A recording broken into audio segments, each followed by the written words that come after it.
Welcome back to the B2B Growth Show. We are in the middle of a series where I'm going to be recapping some of the things that Jonathan and I learned at CTAConf in Vancouver a couple weeks ago. And in this episode, I'm going to be talking about Kindra Hall's talk. Now, Kindra talked about the irresistible power of strategic storytelling. Now, there's a lot of people talking about storytelling, and I've heard this topic come up more and more, but there are a few takeaways from Kindra's talk that I thought were really helpful. She talked about how storytelling is a co-creative process. And so she said, as you tell a story, you create your own in your mind. So Kindra told this story about an experience that she had on a roller coaster. And without me even realizing that I was doing it, as she was telling that story with the detail that she added, I instantly put myself into my own memory of me being on a roller coaster and an experience similar to what she was talking about. And so this idea of storytelling being a co-creative process and trying to get if you want your audience to remember what you're saying, then sharing stories that put them in a place where they can inject their own memories into them is a really smart way to do that. She just talked about kind of meeting your audience halfway so that you can help them create images in their mind that matter to them. She said, she kind of asked this question, so why don't we tell stories? We all heard of everybody and their mom is talking about storytelling. Why don't we tell stories? And she said it's because we have a hard time identifying them, because stories don't sound like marketing. They sound like life.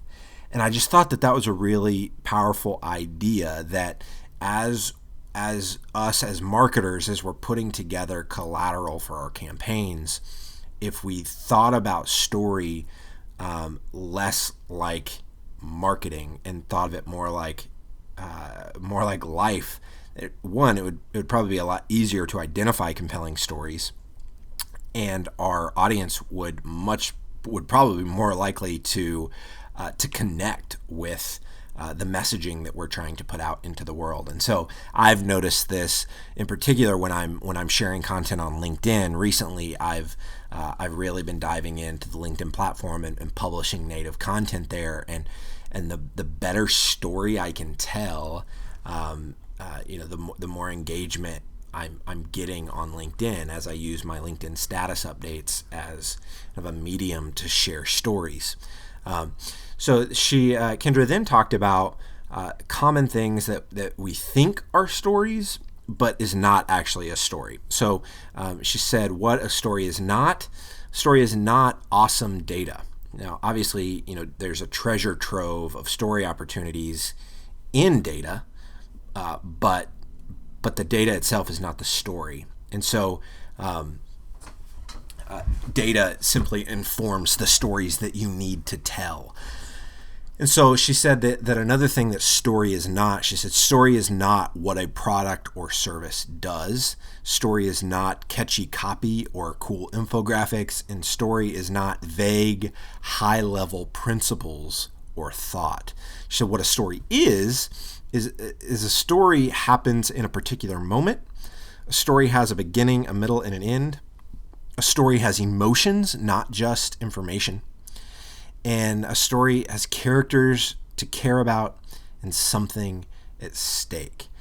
She said that the biggest storytelling mistake that she most often sees is alluding to the story, but not actually telling it. She shared a video that she consulted on.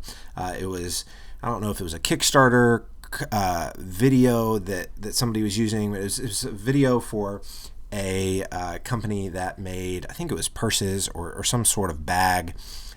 And in the first example of the video, the founder of the company referenced the story of her parents passing away when she was a teenager.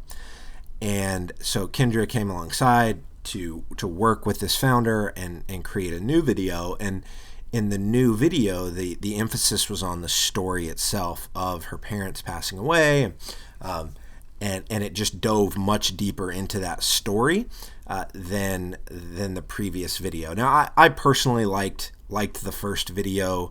I think I liked the first video more, actually. So I don't know that better story is always the answer, but she did have an interesting point. Depending on the goals of what your video is supposed to be doing, that kind of understanding what is story and what is not story, was a really important distinction there. And so she also talked about, when you're crafting your story, you have to set the scene. You've got to be vivid. You've got to make the audience feel like they were there. You've got to include emotions. You've got to be specific. She harped on, needing details. You need details. The more details, the better. This is something I often struggle with because I'm a no fluff kind of guy. And so to add in more as I'm writing my book, I've got to be constantly reminding myself to add in details.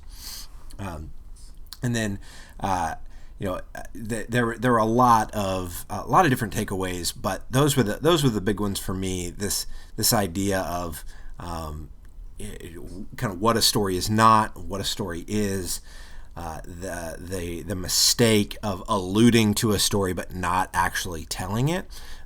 There's so much content. Often, at least in my case, it feels like I'm always trying to figure out what's the next piece of content we're going to create.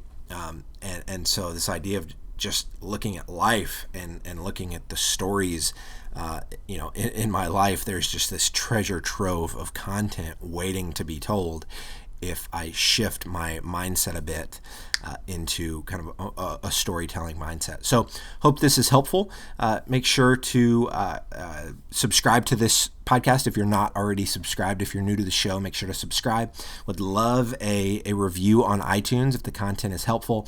Again, we are in the middle of a series right now where I'm recapping some of the content from sessions that Jonathan and I heard at CTAConf in Vancouver a couple weeks ago. This is not the normal format for the show. We typically interview a B2B marketing leader and kind of extract wisdom and insights from them. But over these next few days, you're going to be hearing from me about takeaways from this conference. So again, subscribe, leave a review, and have a fantastic day.